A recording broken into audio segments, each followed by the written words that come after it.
도시개발법의 6번째 테마가 환지 방식입니다.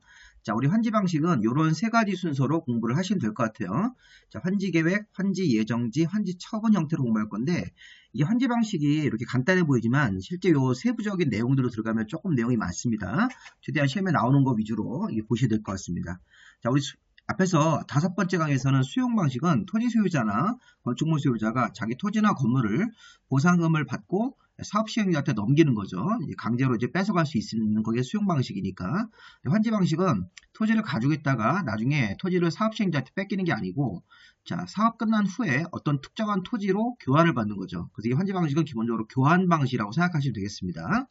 자, 그래서 이제 환지 방식으로 사업할 때는 환지 계획을 먼저 사업 시행자가 만들어서 시군구청장한테 인가를 받을 겁니다.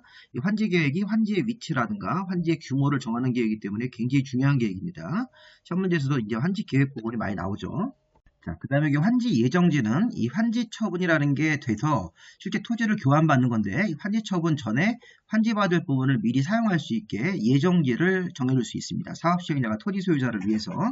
그래서 이게 환지 예정지는 환지 처분 받기 전에 미리 환지받을 부분을 예정지로 지정받아서 미리 사용 수익할 수 있는 것. 자, 그다음에 환지 공사가 다 끝나면 환지 처분이라는 걸 통해서 이제 환지를 법적으로 교부받는 거죠. 종전 토지 소유권은 없어지고 이 환지받은 땅의 소유권을 취득하는 절차가 환지 처분 공고입니다. 이 환지 처분 공고 다음 날에 이제 효력이 발생되는 거죠. 자, 여러분들 기억하실 것은 환지 계획을 공부해야 되고, 환지 예정지를 하나의 주제로 잡아서 공부해야 되고, 환지 처분도 하나의 주제로 잡아서 공부해야 됩니다. 자, 먼저 환지 계획의 인가 고시. 우리 환지 계획이라는 것은 앞으로 환지받을 종전 토지 대신 환지받을 토지의 위치나 규모를 미리 정하고 그걸 미리 설계하는 계획이 환지 계획입니다. 자, 환지 계획은 시도지사나 대도시 국토부 장관이 아니고 시군구청장한테 인가라는 형태로 허락을 받아야 됩니다. 이거 되게 중요한 겁니다. 시군구청장한테 인가라는 형태의 허락을 받는다. 환지 계획을 사업 시행자가 작성을 해서, 그래서 환지 계획의 의미는 환지받을 토지의 위치나 규모를 미리 정하고 미리 설계하는 계획이고, 이걸 작성을 했으면 시군구청장한테 가서 인가를 받아야 됩니다. 자, 환지 방식은 이런 순서로 진행을 하죠. 아까 우리 목차에서도 환지 계획이 있었고, 중간에 환지 예정지가 있었고, 이제 공사가 끝나면 준공검사하고 나서 환지 처분이라는 거로 들어갑니다. 자, 정리를 하실 때 환지 계획이 제일 먼저 나오는 거고, 공사 중간에 필요하면 환지 예정이라는 걸 정할 수 있습니다. 자, 그리고 환지 계획은 필수적으로 작성을 해야 되고, 환지 예정지는 필요할 때만 하는 임의적 절차입니다. 토지 소유자가 원하지 않고 이러면 환지 예정지를 굳이 할 필요는 없는 겁니다. 그리고 이제 공사 끝나면 환지 처분이라는 걸 통해서 이제 환지를 법적으로 교부하는 거죠. 환지 처분 보고 다음 날에 효력이 발생됩니다. 자, 그러면 이제 요 내용 자체가 환지 계획의 제일 중요한 개념인데, 이게 이제 용어입니다. 자, 여기서 핵심이 뭐냐면, 감환지가 뭐냐, 증환지가 뭐냐, 환지를 정하지 않는 부지정어도 있구나, 입지화 환지, 그 다음에 채비지, 보류지라는 용어를 이 환지 설계라는 걸 통해서 우리가 확인을 좀 해볼 겁니다. 자, 이러면 당황하지 마시고, 자, 이게 환지 계획 안에 이 환지 설계라는 게 들어가요. 환지 설계. 환지 설계가 요 이미지로 보시면 요게 사업 시행 전 토지고 이게 사업 시행 후 토지입니다. 잘 보시면, 자, 이 보통 이제 사업 시행 전에는 미개발지니까 농지라든가 뭐 임야, 여기 뭐 일부 이렇게 농어가 주택 같은 것도 있겠죠. 자, 이렇게 뭐 임야도 있고 뭐 농지도 있는 미개발지가 사업이 끝나면 새로운 시가지 땅으로 이제 개발이 되는 겁니다. 근데 문제는 1번 토지가 여기였었는데 환지가 이쪽으로 갔네요. 자, 2번 토지 같은 경우는 여기 환지가 없어요. 이게 환지 부지정입니다. 3번 토지 같은 경우는 여기 있었는데, 자, 이쪽으로 토지가 갔습니다. 자, 밑에를 보십시오. 이제 면적을 잘 보시면서 확인할 건데, 1번 토지 면적이 농지인데 500제곱미터의 면적이 있었는데, 자, 이제 새로 시가지 땅으로 여기 1번 토지로 환지를 받았는데 240을 환지 받았습니다. 자, 이렇게 환지 받으면 이게 감환지인데, 중간에 여기 보시면 이 파란색 토지 감고율, 여기 토지 부담률이라는 게 있습니다. 자, 토지 부담률이 자기 토지가 500제곱미터가 있으면 50%를 사업 시행자가 빼가는 겁니다. 이제 공사 비용 같은 걸 쓰기 위해서. 그럼 여기 50%를 빼간다 그러면 250을 받으면 적정 규모가 되는 거예요. 근데 250이라는 기준보다 작았기 때문에 240을 받으니까 감환지가 되는 겁니다. 3번 토지 볼까요? 3번 토지는 이 사람이 종전 토지 면적이 400제곱미터인데 농지로, 이 사람이 210이라는 면적으로 환지를 받았습니다. 그럼 이 사람은 토지를 증가해서 받은 증환지 개념으로 보셔야 돼요. 이거 이상하죠. 표면상으로는 400에서 210을 받으면 면적이 줄어든 것 같이 보이지만 그렇게 생각하시면 안 됩니다. 환지 방식에서는 이 토지 부담률이 50%면 400제곱미터에서 50%를 빼가서 200제곱미터를 주면 적정 규모 환지인데 210을 받았으니까 적정 규모 200보다 크기 때문에 증환지가 되는 겁니다. 자, 이런 식으로 해서 가만지의 개념, 증환지 개념을 한번 이 그림을 통해서 보시는 겁니다. 자, 2번 토지는 환지가 없네요. 자, 그럼 부지정입니다. 자, 2번 토지 소유자가 나 토지를 환지 안 받겠다. 나 돈으로 달라. 이렇게 되면 청산금 형태로 돈으로 받고 환지를 지정받지 않고 그냥 이 사업 시행자한테 2번 토지 소유권을 넘기고 나갈 수 있습니다. 그래서 2번 토지는 아마 토지 소유자가 신청 같은 걸 해서 환지를 안 받는 형태로 결정되고 이 환지 받는 위치가 없네요. 자, 이런 식으로 이제 환지를 증환지, 가만지, 부지정이라는 걸 확인할 수 있습니다. 이제 실무감은 거의 대부분 다 가만지 형태로 많이 들어갑니다. 자, 그 다음에, 자, 10번하고 12번지 토지는 이게 입체환지입니다. 자, 10번 토지하고 12번지 토지가 여기 위치해 있네요. 자, 이 그림을 보시면 10번 토지에는 자, 여기 보니까 땅도 있고 여기 주택 같은 건물도 있네요. 네, 그러면 중요한 건 뭐냐면 토지나 건물 중에 하나만 소유권이 있으면 됩니다. 자, 입체환지는 나중에 배우실 건데 토지나 건축물 중에 하나만 소유권이 있으면 뭐 둘 다 가지고 있으면 당연히 되는 거고요. 자, 토지 소유자나 건축물 소유자가 신청을 해서 나중에 아파트 같은 걸 입체환지용 땅을 빼서 아파트를 짓는 다음에 아파트 구분 소유권을 받는 겁니다. 예를 들어서 10번 토지에 토지 소유자가 있었다. 여기 만약에 토지 소유자가 갑이고 건물 소유자가 을이라고 해도 괜찮습니다. 그럼 토지 소유자 갑이 10번 토지 소유자가 입체환지를 신청을 하겠다 그러면 나중에 입체환지가 여기 아파트 같은 걸 지어서 이 아파트 건물의 일부하고 토지 공유 지분을 받는 이렇게 건물과 토지를 같이 받으니까 입체 형태랍니다. 입체환지. 아까 1번 토지나 3번 토지는 평면환지라고 해서 땅을 가졌을 때 땅으로 받는 환지고 이렇게 땅을 가진 사람이 10번 소유자나 12번 토지 소유자가 입체환지를 신청하면 이렇게 아파트나 상가를 지어서 건물의 일부 소유권하고 토지 지분으로 받는 이런 형태로 환지도 가능하다. 이게 바로 입체환지입니다.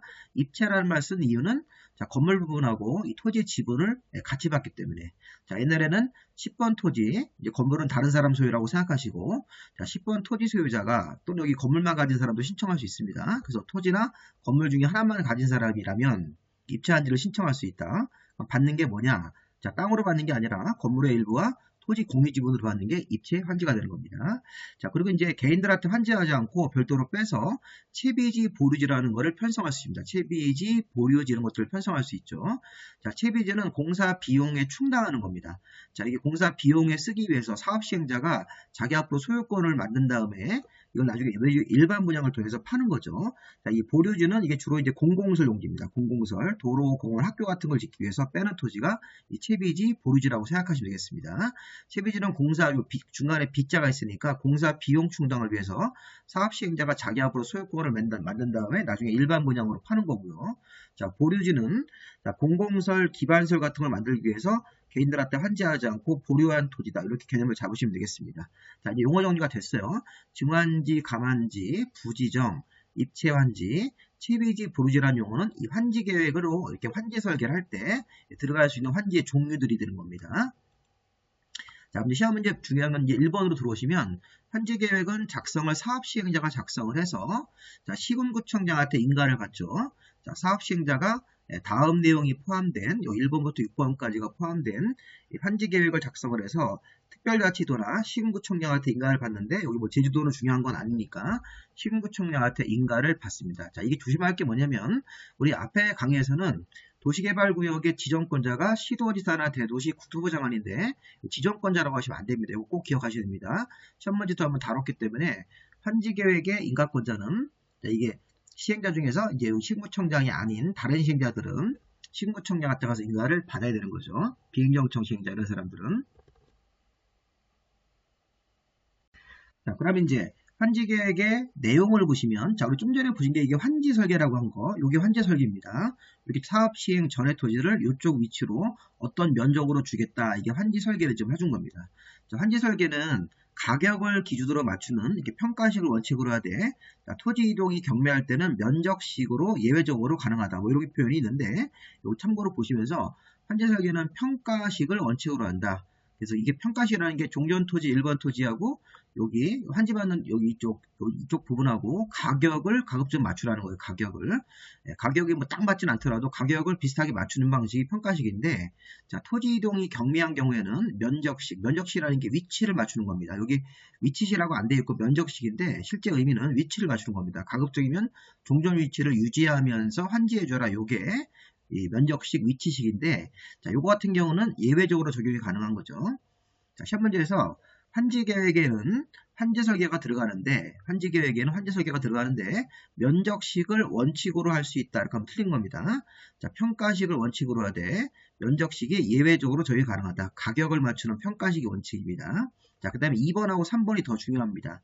자, 다음 중 환지 계획의 내용이 아닌 것은 그러면 필지별 환지 명세를 필지별 환지 예정지 명세라고 바꾸시면 안 돼요. 자, 필지별 환지 명세는 종전 필지가 나중에 환지 어디로 간다. 이게 필지별 환지 명세고, 환지 예정지는 여기 들어가는 거예요. 여기. 공사 지금 환지 계획 단계에서는 환지 예정지를 할지 안 할지 모르는 거기 때문에 환지 예정지 명세라고 하시면 안 됩니다. 자, 필지별 환지 명세 이렇게. 자, 또 필지별 권리별 청산 대상 토지 명세인데 이걸 청산금의 명세라고 바꿉니다. 시험 문제에서. 30회다가 그 내용입니다.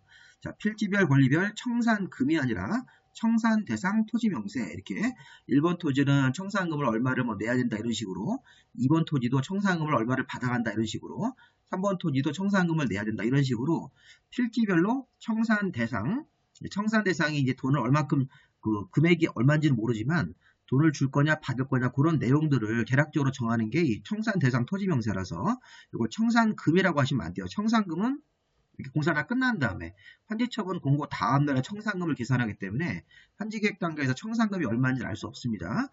환지계획 단계에서 환지 예정지가 어딘지도 알 수 없기 때문에 이걸 이제 가지고 장난을 치는 겁니다. 그래서 환지계획에는 여기에 필지별 환지 예정지 명세로 하시면 안 됩니다. 필지별 환지 명세가 정확한 거고 필지별 권리별 청산금의 명세가 아니라 청산 대상 토지 명세. 그리고 아까 우리 봤듯이 채비지 보르지를 한 걸 빼서 어느 위치에다가 뺄 수 있다. 채비지 보르지의 명세, 또 입체한지 같은 것들이 신청이 들어오면 입체한지용 건물의 명세, 공급 방법, 자, 평균 토지 부담률, 비례율 뒤에 가서 배울 겁니다.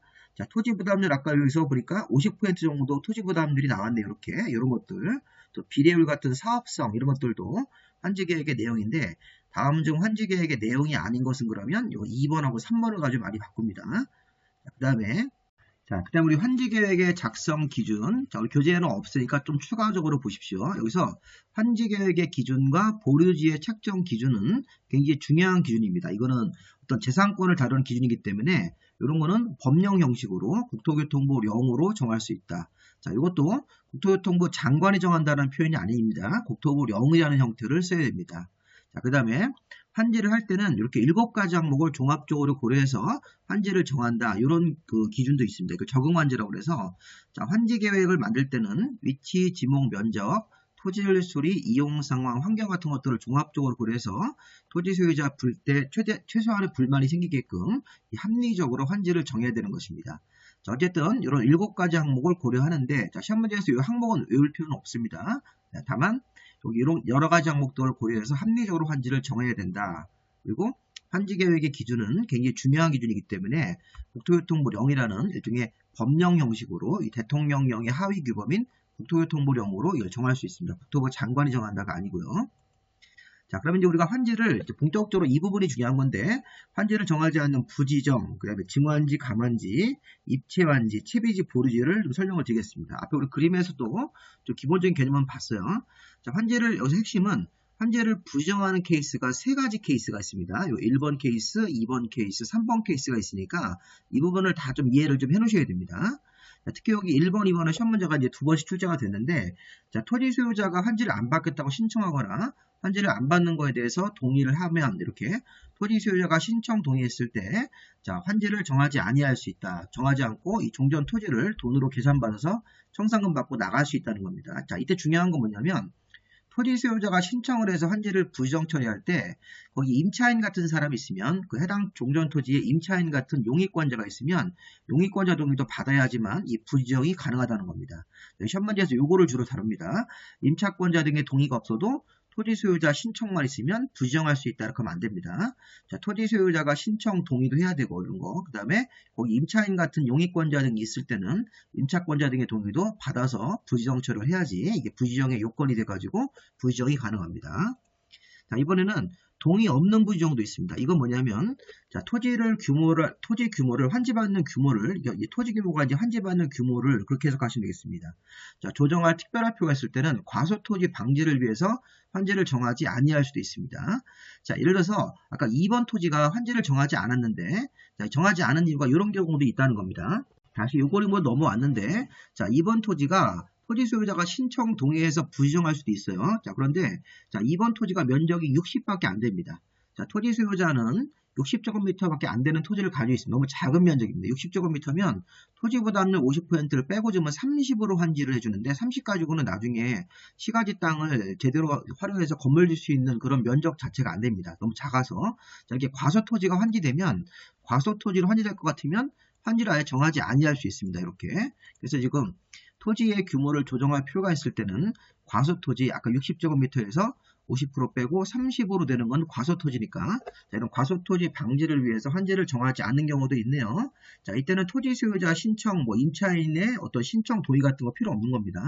그래서 토지 소유자 동의라든가 임차인 동의 없이도 이게 과소토지 방지를 위해서 환지를 정하지 아니할 수 있는 이런 부지정 케이스일 때는 동의 같은 거 없이도, 자, 환지를 그냥 부지정할 수도 있는 것입니다. 자, 세 번째 부정은 사업시행자가 종전 공공시설에 대치되는 새로운 공공시설을 만들어줬을 때, 자, 종전 공공시설의 용도가 폐지가 되므로 더 이상 공공시설로 환지를 정하지 않고 다른 토지 환지 대상으로 해야 된다. 이 그림을 먼저 보시면, 자, 이게 사업시행 전에 종전 공공시설이 이게 학교 같은 겁니다. 학교 같은 것들이 이제 사업이 끝나면 이쪽으로 올 줄 알았더니, 그대로 그 자리를 지킬 줄 알았더니, 자, 새로운 공공시설을 사업시행자가 만들어주면 여기는 용도가 폐지가 되는 겁니다. 용도가 폐지가 되므로 용도 폐지되는 이 땅에 대해서는 더 이상 공공시설로 환지를 정하지 않고 다른 특정 개인 이런 사람한테 다른 토지의 환지 대상으로 해야 된다. 이런 부분도 있으니까 이거는 용도가 폐지되는 부분에 대해서는 더 이상 공공시설로 환지를 정하지 아니한다. 그런 의미로서 환지 부정이라고 생각하시면 되겠습니다. 자, 환지 부정은 세 가지가 있어요. 토지 소유자가 신청 동의한 경우는 부지정이 가능한데 이때 임차권자 등이 있으면 임차권자 등이도 꼭 동의를 받아서 부지정을 해야 됩니다. 자, 과소토지 방지를 위해서 부지정할 수도 있고, 자, 이때는 동의 같은 거 없이도 토지 소유자나 임차권자 등의 동의 없이도 부지정이 가능합니다. 그리고 자, 종전 공공시설 학교에 대체되는 새로운 공공시설을 사업시행자가 만들어주면 이렇게 다른 위치에다가, 자, 종전의 여기 공공시설 용지는 이제 용도가 폐지가 되므로 더 이상 공공시설로 환지를 정하지 않고 다른 토지의 환지 대상으로 이렇게 해야 된다라는 규정이 있으니까 이것도 공공시설 환지를 정하지 아니하는 그런 개념으로 보시면 되겠습니다. 자, 증환지, 감환지 아까 적정 규모보다 토지 부담률을 계산해서 적정 규모가 나오고 적정 규모보다 크게 받으면 증환지, 적정 규모보다 작게 받으면 감환지가 되는 거고, 증환지, 감환지는 뭐 특별한 건 없습니다. 증환지도 가능하고 감환지도 가능한데 21회 때는 증환지는 할 수 있으나 감환지는 불가하다 이런 식으로 문제를 낸 적도 있습니다. 이건 뭐 기본적인 문제입니다. 증환지, 감환지 둘 다 가능합니다. 자, 이때도 토지 소유자의 어떤 신청이나 동의 같은 건 없습니다. 토지 소유자나 임차권자 같은 사람들의 어떤 동의라든가 신청 같은 거 없어도 사업시행자가 법에 따라서 증환지, 감환지 처리를 할 수 있는 것이죠. 자, 입체환지. 자, 입체환지는 아까 우리 이 부지정이라든가, 자, 증환지, 감환지나, 자, 입체환지는 자, 지금 종전의 토지나 건물에 있던 권리, 그러니까 종전 토지 소유자나 건축물 소유자가 신청을 해서 구분 건축물, 아파트의 건물 일부분하고 토지 공유 지분으로 받는 형태. 자, 여기 보시면 입체환지는 신청을 해야 되네요. 아까 증환지, 감환지는 신청이나 동의 같은 거 없이도 그냥 증환지, 감환지를 법에 정한 기준에 따라서 하는 건데, 입체환지는 토지나 건물 중에 하나를 가진 사람들이 신청을 하면 건축물의 일부와 토지 공유 지분으로 이렇게 환지하는 것입니다. 아파트나 상가의 구분 소유권으로 주는 거죠. 자, 입체환지를 신청했다가 제가 제외될 수도 있습니다. 입체환지를 내가 토지 소유자인데 신청을 했다가 무조건 다 받아지는 게 아닙니다. 자, 왜냐하면 종전의 재산 가치가 이 권리가액이 종전의 재산 가치입니다. 자, 종전 토지 및 건물의 권리가액이 만약에 종전에 토지만 있으면 토지만 계산해서 권리가액을 정하면 되고, 건물만 있으면 건물에 대한 권리가액 둘 다 있으면 둘 다 있는 사람도 입체환지 신청할 수 있습니다. 자, 이렇게 종전 토지나 건물 둘 다 있을 때는 두 개를 모두 합쳐서 이 권리가액의 종전 재산의 평가액이 입체환지로 공급되는 구분 건축물의 최소 공급가, 자, 입체환지로 공급되는 구분 건축물이 아파트 최소 가격의 100분의 70이 하면 입체환지 이상에서 제외됩니다. 자, 만약에 제가 종전 토지가 있었는데 토지의 권리가액이 1억 2천이다. 입찰한지로 공급되는 이 구분건축물의 최소 가격이 2억이다. 그럼 2억이고 이 종전 토지의 권리가액이 1억 2천이면 이 100분의 60밖에 안 되기 때문에 비교했을 때 최소 공급가 2억, 자 권리가액이 1억 2천이면 이게 100분의 60밖에 안 되므로 입찰한지 대상에서 제외가 됩니다. 그래서 왜냐면 너무 이게 금액이 100분의 70이 하면 너무 종전재산 가치가 작아서 입찰한지를 안 해주겠습니다. 이런 뜻입니다. 자, 다만 종전 토지 위에 낡은 거라도 주택을 가진 사람, 종전 토지도 갖고 있고 주택을 가진 사람이라면 권리가액에 상관없이 입찰한지를 신청할 수 있는 예외가 있고 이런 내용들은 추가적으로 우리 교재에 한번 적어보십시오. 자, 입찰한지는 토지나 건물 중에 하나만 가진 사람이 최소한 하나만 있으면 입찰한지를 신청을 해가지고 건축물의 일부와 토지 공유 지분인 이 아파트 구분 소유권 같은 걸 받는 겁니다. 자, 입찰한지는 100분의 70 이하면 입찰한지 대상에서 제외될 수 있습니다. 이렇게 제외됩니다.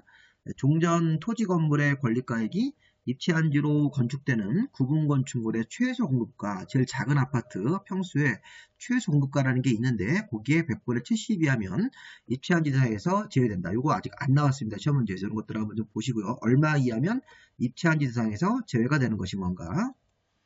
자, 입찰한지는 따로 신청기한을 줍니다. 이것도 추가적으로 한번 메모해 주시고, 자, 입찰한지를 만약에 하려면 환지계획 작성 전에 토지 소유자한테 통지하고 입찰한지는 신청기간을 그 통지한 날로부터 30일 이상 60일 이내에서 기간을 정하도록 되어 있습니다. 20일 연장할 수 있고, 그래서 이제 입찰한지를 하겠다고 환지계획 작성 전에 통지하고 통지한 날로부터 30일 이상 60일 이내, 짧게 주면 30일, 길게 주면 60일 이내에서 기간을 정해가지고 입찰한지 신청기간을 주는 겁니다. 그리고 입찰한지는 청약통장이 필요 없습니다.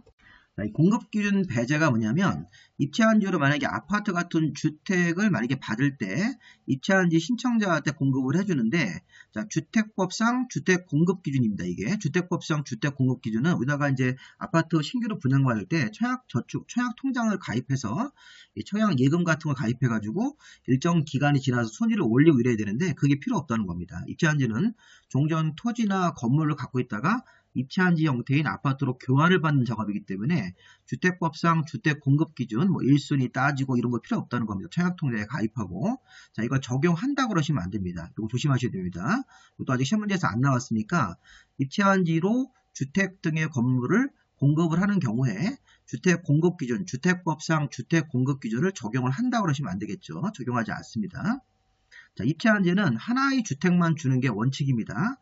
자, 만약에 한 세대주가 또는 한 명이 하나 이상 5개 이렇게 주택을 가지고 있는 경우도 하나만 주택을 주고 나머지 4개는 이제 현금으로 청산합니다. 자, 이렇게 공유하고 있는 경우도, 자, 2명 이상이 하나의 주택을 공유하고 있는 경우도, 자, 하나의 주택만 공급을 해서 나중에 이제 공유자가 그대로 이렇게 유지가 되겠죠. 자, 어쨌든 중요한 건 이겁니다. 한 세대주가 하나 이상 주택을 가지고 있으면 하나만 주택을 공급한다. 자, 근데 예외가 있네요. 예외가 공공시행자한테 입찰한지를 공급하는 경우 근로자 숙소나 기숙사 용도로 쓰는 사람들한테, 자, 그런 목적으로 토지 소유자한테 공급하는 경우, 자, 과밀 억제 권역, 자, 서울, 인천, 경기도 같은 과밀 억제 권역이 아닌 지방에서 입찰한지 같은 거 신청했을 때는 그 토지 소유자가 갖고 있는 주택수가 5개면 5개를 다 주는 경우도 있는, 자, 그런 예외 같은 경우도 있으니까 이런 거 한번 좀 읽어보시고요. 자, 기본 흐름은 입찰한지로 한 세대주가 여러 개의 주택을 갖고 있을 때 1주택만 공급하고 나머지 주택은 현금으로 청산할 겁니다. 그런데 자, 이런 기역, 니은, 디귿 같은 요건에 맞으면 그가 소유한 주택수만큼 다 주는 예외도 있다는 거죠. 이것도 과밀억제 권역이면 서울, 인천, 경기라고 생각하시면 됩니다. 과밀억제 권역이 아닌 지방에서 입찰한지 같은 걸 신청을 한 토지 소유자한테는 소유한 주택수만큼, 자, 근로자 숙소나 기숙사 용도로 주택을 소유하려는 토지 소유자한테, 공공시행자한테 공급하는 경우에는 그가 소유한 주택수만큼 공급할 수 있고, 자, 입찰한지로 공급하고 남은 토지 같은 게 있을 때는 이런 채비주로 정하거나 토지 소유자 외이자한테 일반 분양으로 공급할 수도 있습니다. 입찰한지로 공급하고, 입찰한지가 아까 아파트이기 때문에 입찰한지 신청자한테 공급하고 남는 게 생기면 이걸 채비주로 정해서 갖고 있거나 사업시행자가 갖고 있거나 토지 소유자 외이자한테 일반 분양으로 공급을 해가지고 또 돈을 벌 수도 있다는 겁니다. 이제 TBG와 보류지입니다. 자, TBG와 보류지의 공통점은 개인들한테 환지를 해주지 않고 별도로 남겨두는 토지가 있다는 겁니다. 자, 우리 지금 기준을 보시면, 자, 사업 시행자는 사업에 필요한 경비 충당, 그 밖에 규약이나 정관, 시행 규정이 정하는 목적인 이런 공공시설, 기반시설 설치 목적을 위해서, 자, 개인들한테 환지를 정하지 않고 보류지라는 형태로 일단 정할 수 있습니다. 자, 개인들한테 환지 않고 보류했는데, 자, 그 중에 일부를 채비로, 보류지로 빼고 나서 그 중에 일부를 채비로 정해서 경비에 충당할 수 있다. 그러면 보류지로 뺀 다음에 경비 충당용으로 이렇게 자세히 분류하면 이거는 이제 채비지가 되는 거고, 자, 이런 경비 충당용으로 빼간 거 빼고 나머지는 그냥 이 공공시설이나 기반시설 설치를 위한 보류지라고 해석을 하시면 되겠습니다. 다시 한번. 자, 우리 법에 보면 경비의 충당, 그 밖에 규약이나 정관이 정하는 공공시설, 기반시설 설치 목적을 위해서 개인들한테 환지를 정하지 않고 보류지로 정해서 환지하지 않고 보류지로 정할 수 있습니다. 근데 그 중에 일부를 채비지로 정해서 경비에 충당할 수 있으니까 이 경비 충당용으로 빼간 토지가 채비지가 되는 거고, 이 경비 충당용 이외에 나머지 보류지가 이 공공시설, 기반시설 설치 목적으로 빼간 보유지라고 생각하시면 되겠습니다. 그래서 통상적으로 경비 충당용 채비지 이렇게 경비 충당용 채비지고 공공시설이나 기반시설 설치용 보류지라고 해석하시면 되겠습니다. 둘 다 공통점은 개인들한테 환지하지 않고 별도로 떼어두는 토지가 되겠죠. 자, 공동주택 건설 촉진을 위해서 이 채비지를 집단적으로 정할 수도 있습니다. 자, 그리고 만약에 환지계획구역이 2개 이상으로 구분됐을 때는 사업비와 보류지를, 자, 환지계획구역 2개로 이렇게 분할됐으니까, 자, 구분됐을 때는 이 환지계획구역별로 이 보류지를 별도로 책정할 수도 있습니다. 여기 기출문제에서만 나왔기 때문에 한 번씩 읽어보십시오.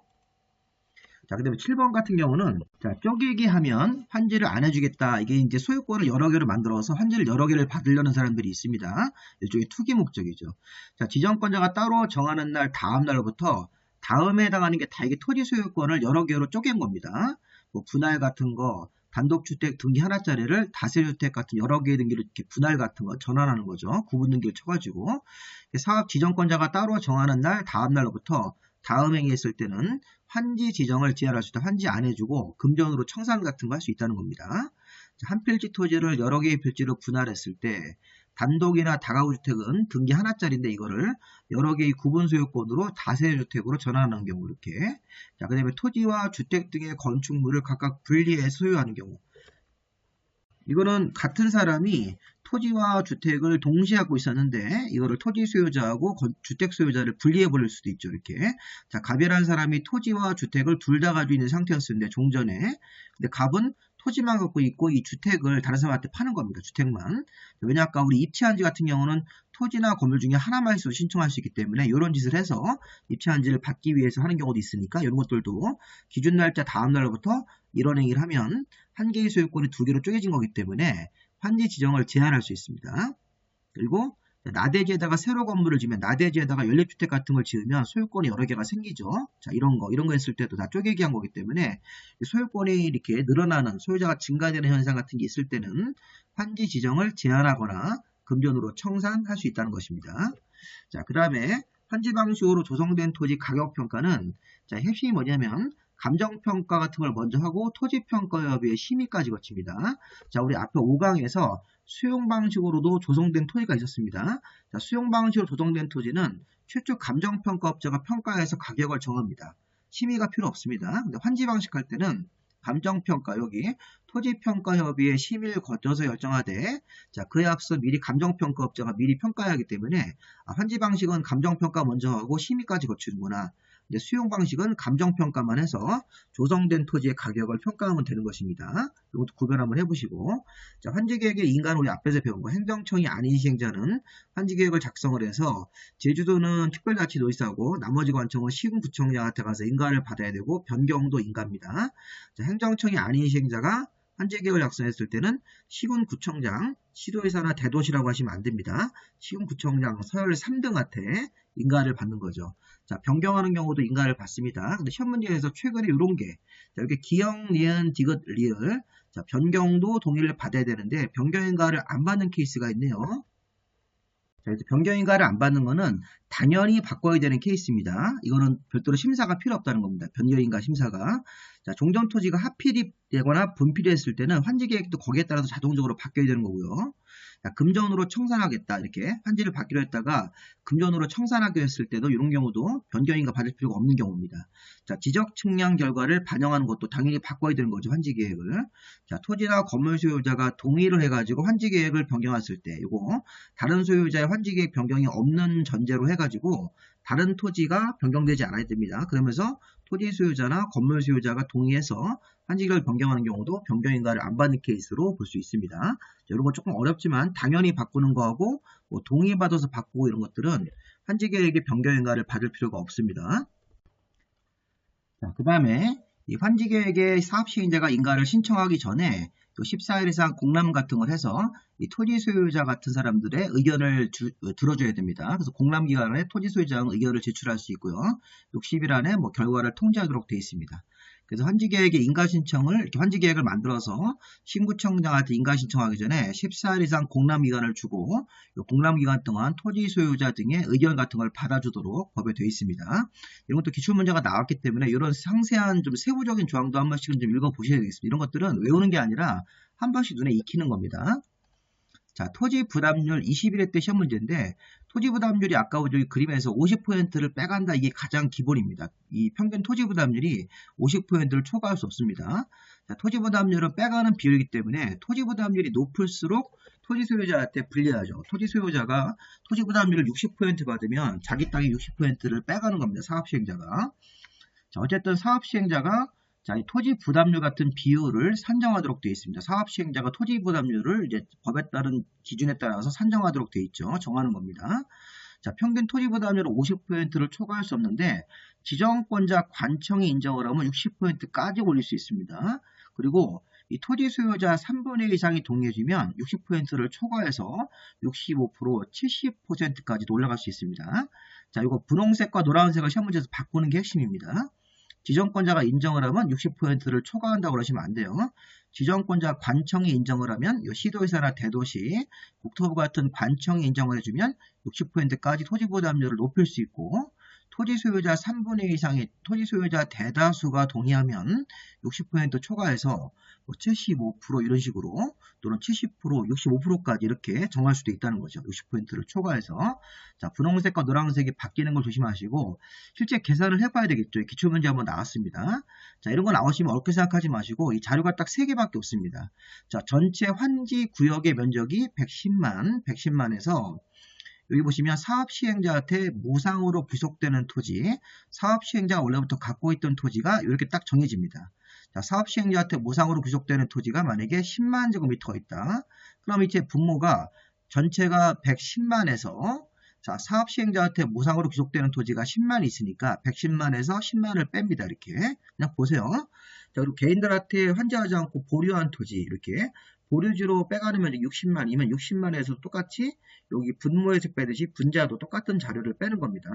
60만에서 10만을 빼가지고 계산하면 분모가 50만이 되는 거고 분모가 100만이겠죠. 위에가 이제 50만이 되기 때문에 이게 50% 토지 부담률이 아까 원칙처럼 나오게 돼 있네요.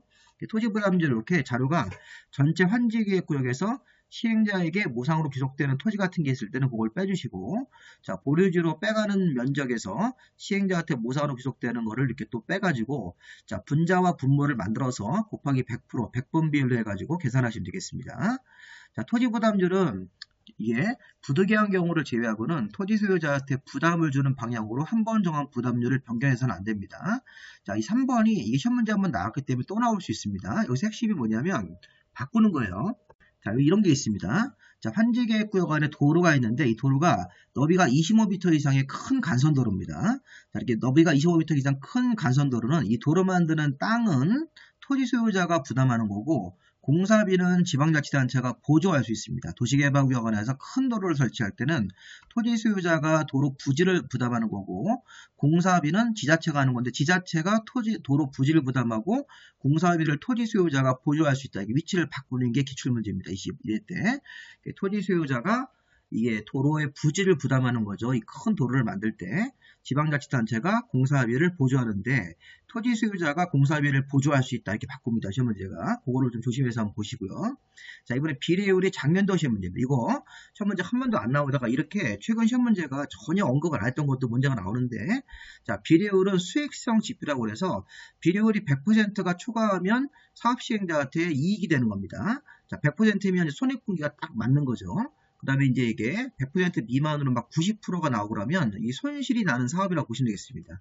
해당 도시개발 사업이 손실 났네 그러면 뭐 90% 이런 식으로 100%로 비례율이 나왔을 때는 아, 이건 수익과 비용이 딱 일치하는구나.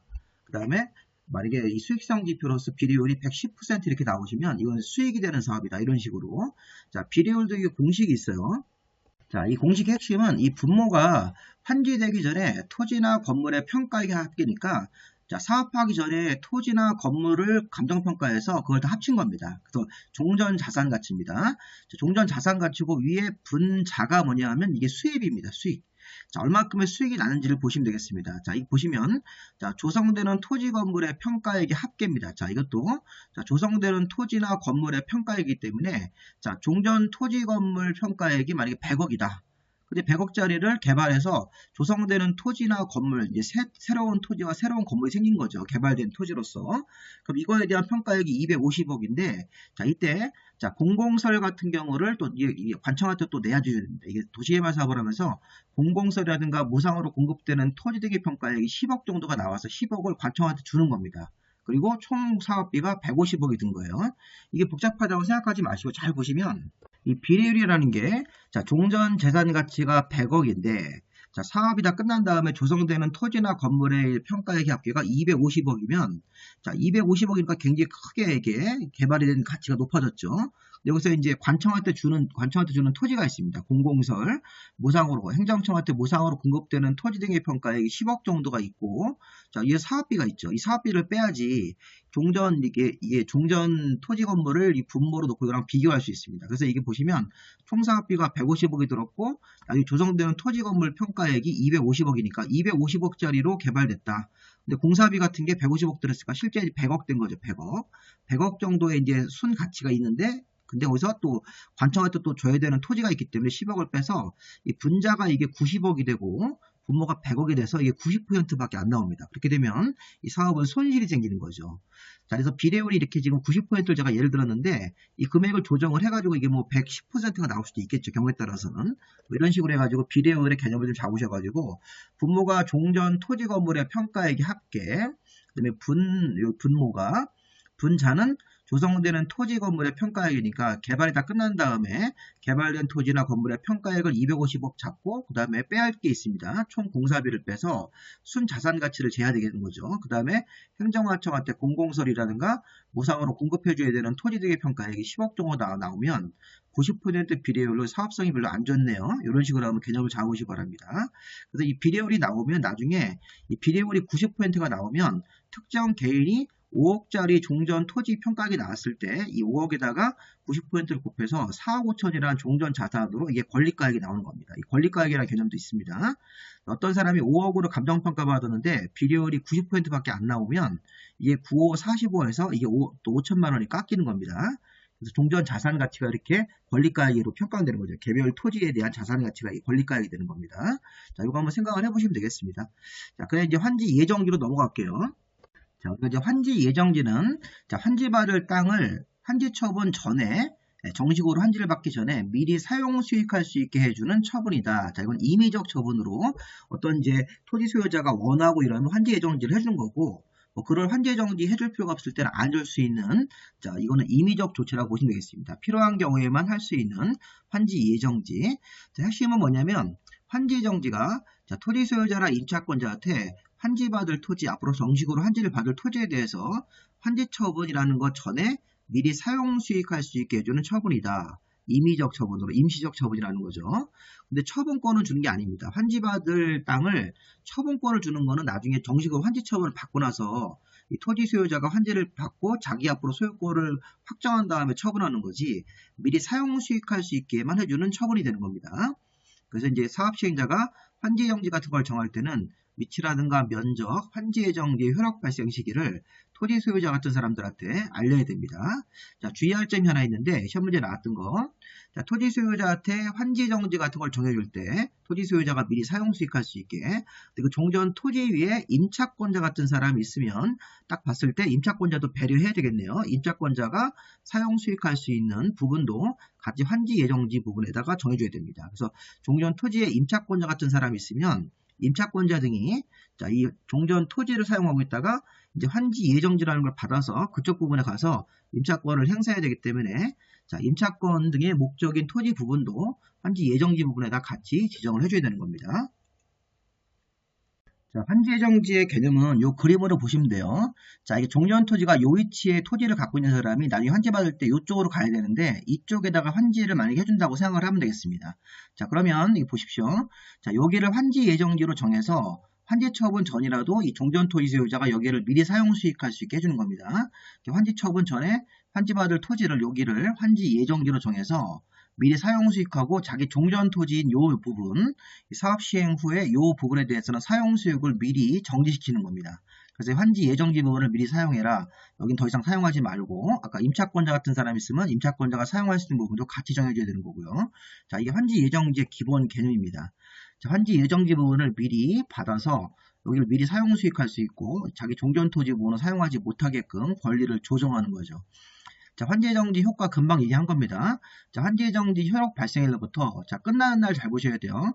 자, 환지 처분 공고일 다음 날 되면 정식으로 환지를 취득하기 때문에 환지 예정지는 임시적 처분입니다. 그래서 환지 처분 공고일까지만 하시면 돼요. 다음 날 되면 정식으로 토지 소유자가 환지를 받기 때문에. 그래서 효력 발생일로부터 환지 처분 공고일까지 환지 예정지에 대해서 종전과 동일한 내용의 권리 행사할 수 있다. 종전과 동일한 내용 권리 행사가 여기에 대해서 미리 사용 수익할 수 있고 자기 종전 토지는 더 이상 사용 수익할 수 없다 되어 있습니다. 그래서 환지 예정지가 정해지면 환지 예정지 효력 발생일로부터 환지 처분 공고일까지입니다. 이때까지입니다. 이거 다음날 그러시면 안 돼요. 환지 처분 공고일까지 환지 예정지 부분에 대해서 여기에 대해서 종전과 동일한 내용의 권리를 행사해서 미리 사용 수익할 수 있고 자기 종전 토지 부분은 미리 사용 수익할 수 없게끔 권리를 조정하는 거죠. 여기에 대해서. 자, 이때 이 사용수익, 자, 환지 예정지를 사용수익을 하는데 어떤 장애물 같은 물건이 있을 때는 이 사용수익 시작일을 따로 정할 수 있다. 이 시험 문제에서 최근에 이런 게 문제가 나와서 조금 이게 당황스럽게 만듭니다. 그래서 환지 예정지 부분을 사용하려고 가봤는데 여기 장애물 같은 게 있을 때는 사용수익할 날짜를 시작일을 따로 정할 수도 있다. 뭐 이런 식의 어떤 융통성이 있다는 것입니다. 자, 채비지에 관한 예정지는 자, 이건 예외적 환지 예정지로 여기서 결론은 사용수익 처분권도 주는 겁니다. 자, 환지 예정지가 지정되면 특정 개인한테 환지 예정지를 해주면 미리 사용수익만 하되 자, 채비지에 관한 예정지, 채비지는 나중에 사업 시행자가 받아갈 토지인데 그 채비지에 관해서 예정지를 정하면 비용 충당을 위해서 사업 시행자가 미리 사용수익도 할 수 있고 미리 처분, 미리 팔아먹을 수도 있다는 겁니다. 이렇게 미리 처분으로 미리 매각도 할 수 있다는 거죠. 채비지를 매입한 사람이 환지 처분 전이라도 자기 앞으로 이전 등기를 마치면 소유권이 넘어가 버립니다. 자, 지금 좀 전에 보시면 요거는 아까 특정 개인한테 환지 예정지 해주면 이 환지 예정지 부분에 대해서 사용 수익만 할 수 있는 건데 자, 요 토지가 자, 요쪽으로 가는데 이게 채비지입니다. 채비지. 채비지 형태로 환지 예정지가 정했을 때는 채비지에 관한 예정지면 이 채비지는 특정 개인한테 가는 게 아니라 사업시행자가 이걸 가져가게 돼 있으니까 사업시행자가 어떻게 보면 자기 자신을 위해서 채비지로 지정된 땅에 대해서 내가 예정지를 하겠다.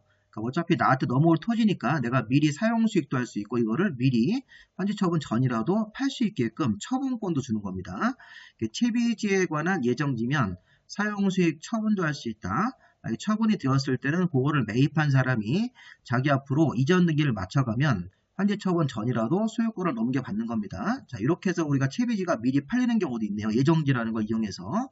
자, 용익권자의 보호는 그러니까 특정 개인이 환지 예정지를 정했을 때 자, 종전토지 위에 임대인, 임차인이 있었을 때는 환지 예정지 부분으로 사용수익권이 바뀌기 때문에 이게 임대료 증감 문제가 생깁니다. 자, 아까 우리 좀 전에 여기서 임대차 관계가 있었는데 환지 예정지를 받으면 이쪽으로 가가지고 여기는 토지 위치가 좀 다르기 때문에 자, 임대료 증감 문제가 생깁니다. 그래서 임대인, 임차인 간에 당사자 간에 자, 임대료 증감 청구 같은 걸 했을 때 그게 이제 증감 청구를 받기가 어려우면 권리를 포기하거나 계약을 해지할 수 있고 자, 임대료 증감 청구를 하려면 환지 예정지 효력 발생일로부터 60일 지나면 청구할 수 없으니까 요 이내에 해야 되는 거죠. 자, 그리고 임대료 증감 청구로 안 가고 환지 예정지로 인해서 아예 임차권 목적 달성이 불가능하다 그러면 처음부터 증감 청구 안 하고 권리를 포기하거나 해지할 수 있습니다. 자, 이렇게 권리나 포기 같은 거 해지하고 나서 나중에 이 손실보상을 사업시행자가 환지 정지를 정한 거기 때문에 이 사람이 원인 제공자니까 사업시행자한테 이런 보상 같은 것들을 청구할 수도 있습니다. 이것도 60일이 지나면 해지할 수 없는 것이고요. 그래서 임대료 증감 청구 문제가 나오네요. 그리고 자, 임대차 관계를 더 이상 유지할 수 없는 상태로 많이 결정이 되면 임차권 등의 목적 달성을 할 수 없는 상태라면 권리를 포기하거나 계약을 해지할 수 있고 사업시행자한테 보상 청구를 할 수 있습니다. 자, 사용수익의 정지. 자, 사업시행자는 우리 앞에서 환지를 정하지 아니하기로 결정된 토지가 이게 뭡니까? 부지정 토지네요. 자, 사업시행자가 환지를 정하지 아니하기로 한 토지로 결정된 토지 소유자는 나중에 청산금이나 돈 받고 나갈 사람이기 때문에 날짜를 정해서 환지를 정하지 아니하기로 한 토지에 대해서 사용수익을 정지시킬 수 있다. 이건 부지정하기로 한 토지에 대해서는 더 이상 사용하지 마시오. 조만간에 돈 줄 테니까 날짜를 정해서 자, 토지 등에 대해서 사용수익을 정지시킬 수도 있는 것입니다. 자, 마지막으로 환지 처분 남았네요. 이 환지 계획이 제일 중요하고 환지 예정지는 좀 약합니다. 환지 계획 부분에서 뭐 증환지, 감환지, 입체환지 같은 걸 다 이렇게 좀 보실 필요가 있겠습니다. 부지정도 보셔야 되겠고요. 자, 환지 처분은 이제 공사가 다 끝난 다음에 법적으로 환지를 교부하고 자, 소유권 등의 권리가 종전에 있던 권리가 환지 쪽으로 넘어오는 거죠. 그걸 확정하는 단계라고 보시면 되겠습니다. 우리 절차상에서 이 마지막 단계가 환지 처분 단계죠. 자, 이때 우리가 조심할 건 뭐냐면 자, 환지 예정지 같은 걸 만약에 했다면 그걸 뭐 이렇게 해서 이제 공사가 다 마무리가 됐습니다. 자, 공사 완료 공고라는 걸 하고 14일 이상 또 공람을 해서 자, 원 토지 소유자한테 환지 위치가 맞습니까? 이런 거 보고 이제 나중에 의견 같은 걸 또 받아주는 절차가 있습니다. 14일 이상 공람을 해서 토지 소유자한테 공사 끝난 거에 대해서 이 환지 계획에 정한 위치랑 다른 점이 있는지 이런 거에 대해서 의견 같은 걸 14일 정도 공람 기간 동안 받아줘야 되고 자, 의견 받아준 거 처리하고 나서 지정권자한테 중공검사를 신청하고 중공검사로부터 60일 안에 이 환지 처분으로 가는 겁니다.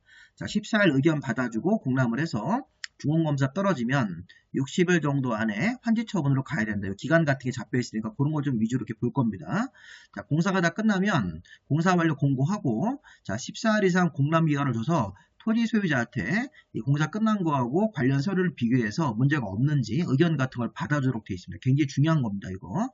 왜냐면 환지의 위치 같은 것들이 종전 계획하고 안 맞으면 이의 신청 같은 걸 해야 되겠죠. 의견 청취라는 형태로 통해서. 그 다음에 의견 청취에서 문제가 없다고 처리가 되고 나면 중공검사, 지정권자한테 중공검사를 신청해서 받고 중공검사 60일 안에 환지 처분으로 갑니다. 환지 처분 공고하고 공고 다음 날에 효력 발생하는 것도 되게 중요합니다. 환지 처분 공고 다음 날에 자, 이 토지의 소유권이 이제 확정되는 거죠. 종전 토지 소유자, 종전 토지 소유권 없어지고 환지받은 토지 쪽으로 소유권 등의 각종 권리가 이렇게 넘어오는 날짜가 환지 처분 공고 다음 날이 됩니다. 그러고 나서 이제 등기 정리를 해야 되기 때문에 사업시행자가 환지 청구 공고 14일 안에 환지 등기를 신청하거나 촉탁하도록 되어 있습니다. 토지 소유자가 등기를 신청하는 게 아니라 사업시행자가 등기 신청까지 해주도록 되어 있는 것이죠.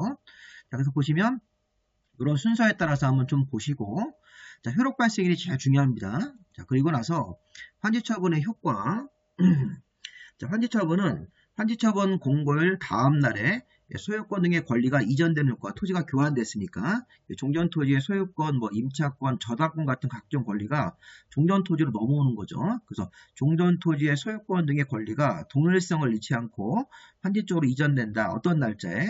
환지 처분 공고일 다음 날에. 자, 이 표현을 자, 환지는 환지 처분 공고 다음 날에 종전 토지로 보아서 종전 토지에 있던 각종 권리가 환지 쪽으로 넘어간 것으로 이렇게 간주가 되는 거죠. 자, 다만 환지 부지정으로 소멸되는 권리가 있다면 자, 소멸되는 것은 환지 처분 공고 다음 날로 넘어가지 말고 환지 처분 공고일이 종료하면서 소멸하는 겁니다. 이게 되게 중요한 겁니다. 이 소멸되는 날짜는 환지 처분 공고 다음 날 되면 새로운 권리가 이렇게 환지받은 토지로 새로운 권리가 생기기 때문에 환지처분 이 공고일이 종료하면서 소멸이 되는 겁니다.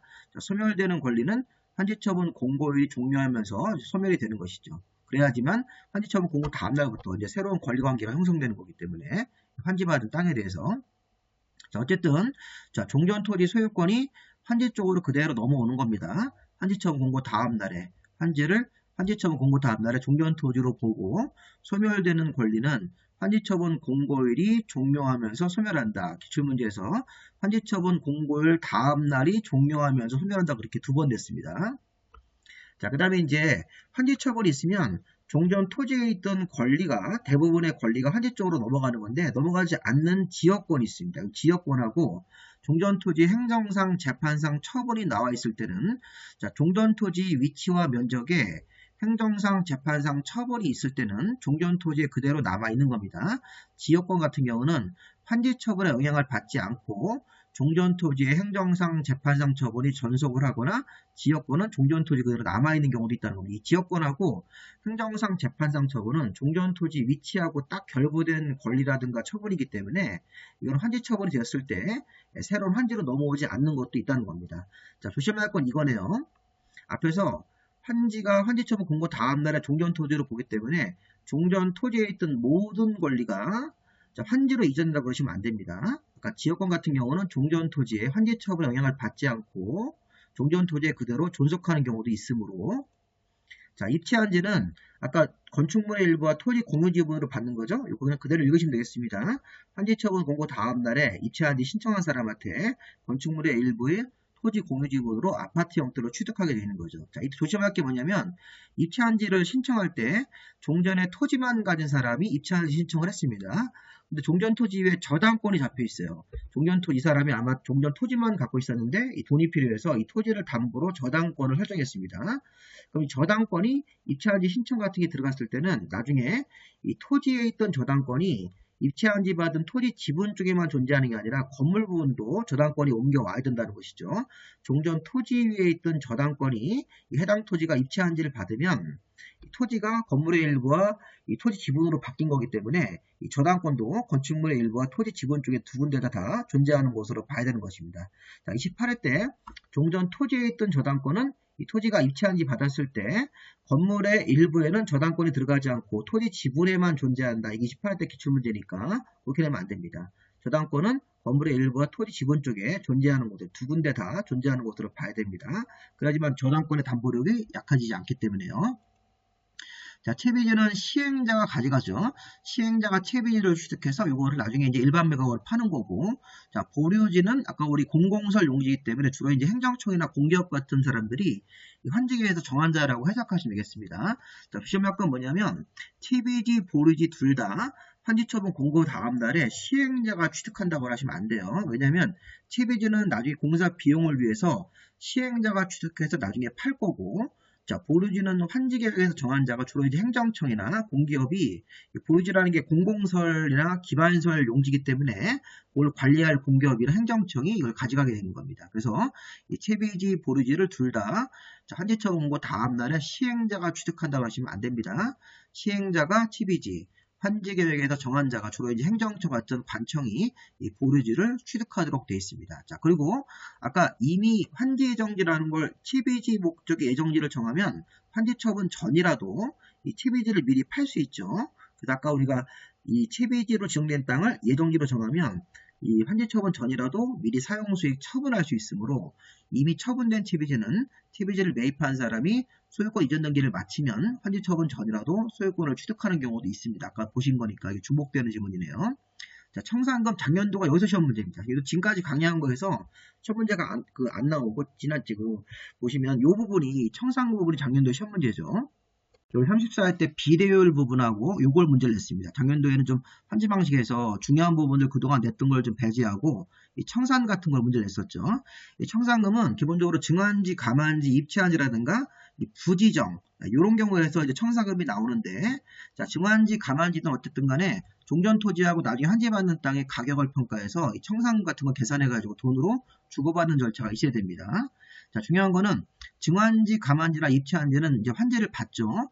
환지 처분할 때 청산금을 결정해 계산 같은 거에서 환지 처분 공고 다음 날에 청산 금액이 확정되는 겁니다.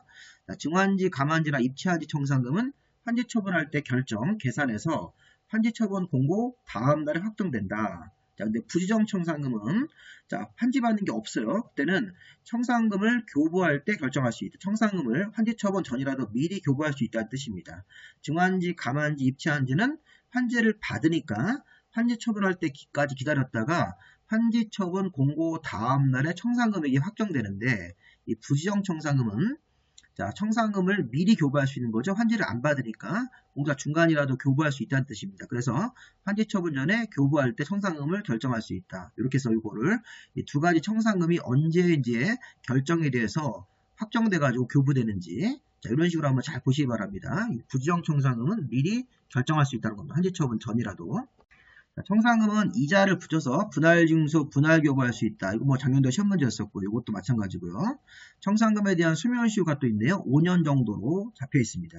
자, 비행정청은 비행정청이 시행자가 이 토지 소유자한테 청산금의 어떤 징수 같은 걸 했는데 청산금을 어떤 부과했는데 토지 소유자가 청산금을 안 내고 버티고 있을 때는 신구청장한테 강제 징수를 위탁할 수 있고 징수한 금액의 100분의 4의 수수료를 신구청장한테 또 지급을 해야 됩니다. 이렇게 해서 청산금의 확정 시기 결정을 해서 확정되는 시기가 증환지, 감환지나 입찰한지는 환지 처분까지 기다렸다가 환지 처분할 때 결정해서 다음날 확정되는데 이 부지정 청산금은 이거 청산금을 미리 교부할 수 있기 때문에 교부하는 때 결정을 해서 금액을 확정해 가지고 교부할 수 있다는 뜻입니다. 이게 자, 분할징수, 분할교부, 소멸시효 5년 징수를 위탁할 수 있다. 신구청장한테.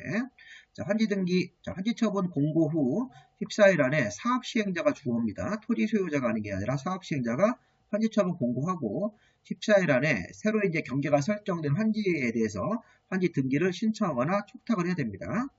자, 환지 등기가 완료될 때까지 다른 등기는 못하는데 다만 확정일자에 있는 서류로 등기 신청한 사람이 확정일자에 있는 서류로 환지처분 공고일 전이라도 등기원이 생긴 게 증명되면 다른 등기 같은 걸 할 수 있는 예외가 있습니다. 참고로 보시고 자, 감가보상금은 이건 아직 시험 문제는 안 나왔지만 그냥 이런 경우입니다. 좀 특이한 케이스인데 자, 보통 사업 시행 후의 가격 총액은 사업 시행 전에 토지 가격 총액보다 증가합니다. 보통 일반적으로 그렇죠. 개발 사업이 다 끝났으니까.